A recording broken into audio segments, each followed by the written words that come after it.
Alors voilà, pour l'oral du bac, voici la liste des choses à emporter, à se souvenir. Les trois plus importantes, c'est la convocation, la pièce d'identité officielle, hein, vous venez avec votre passeport ou la carte d'identité. Pour l'oral blanc, bon, à l'extrême rigueur, on accepte la carte de lycéen, mais ça passera jamais à l'oral final du bac, bien sûr, hein. Donc vraiment, prenez plutôt votre passeport ou votre carte d'identité. Et les textes avec les descriptifs, hein, ce que je vous ai remis en cours. Rien ne doit être marqué sur les textes. Lors de la préparation, vous pourrez écrire sur les textes, mais pas avant. Donc convocation, pièce d'identité officielle, texte avec les descriptifs et tout. Les autres objets importants à emporter, de quoi écrire, surligner, souligner, hein, votre trousse, gomme, Tipex, surligneur, tout ça. Important aussi, alors là il y a un truc qui est vraiment important, c'est une montre.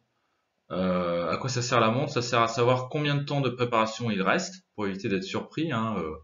Imaginez, vous pensez avoir largement le temps et puis on vous appelle parce que les 30 minutes sont écoulées. Et aussi pour gérer votre vitesse à l'oral, hein. Le deuxième utilité de la montre, c'est pour pouvoir savoir à quelle vitesse on va lors de la passation de l'oral. Des boules caisses également, si jamais vous préparez en même temps qu'une autre personne qui passe son oral. Tâchez de rester bien concentré. Prenez de quoi grignoter si vous voulez, barre chocolatée, fruits secs, hein, pour éviter d'avoir faim au moment de passer l'oral. Et une petite bouteille pour boire, parce que ça donne soif tout ça. Enfin de l'eau, hein. Des brouillons de couleurs sont fournis au moment de l'examen, donc il n'y a pas besoin d'amener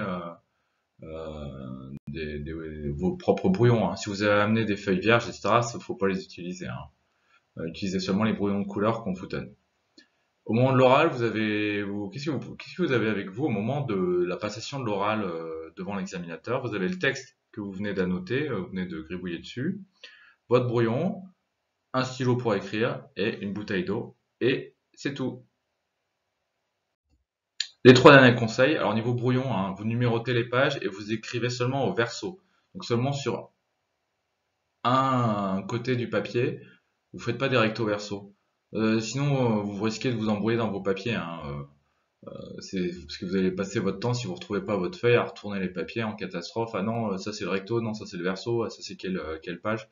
Vous perdez du temps, vous stressez, bon, voilà. Donc vous mettez juste euh, vous écrivez seulement au recto des feuilles. Au niveau des vêtements, bon, vous faites un effort, hein, et puis surtout pour l'oral du bac en juin. Et niveau attente, bah, des fois, le problème c'est que l'attente peut être un petit peu longue, donc prévoyez un petit peu. Des fois, vous pouvez attendre quand même pas mal. Ça peut, ouais, ça peut prendre un petit peu de temps. Donc, pensez-y aussi. Voilà, bon courage.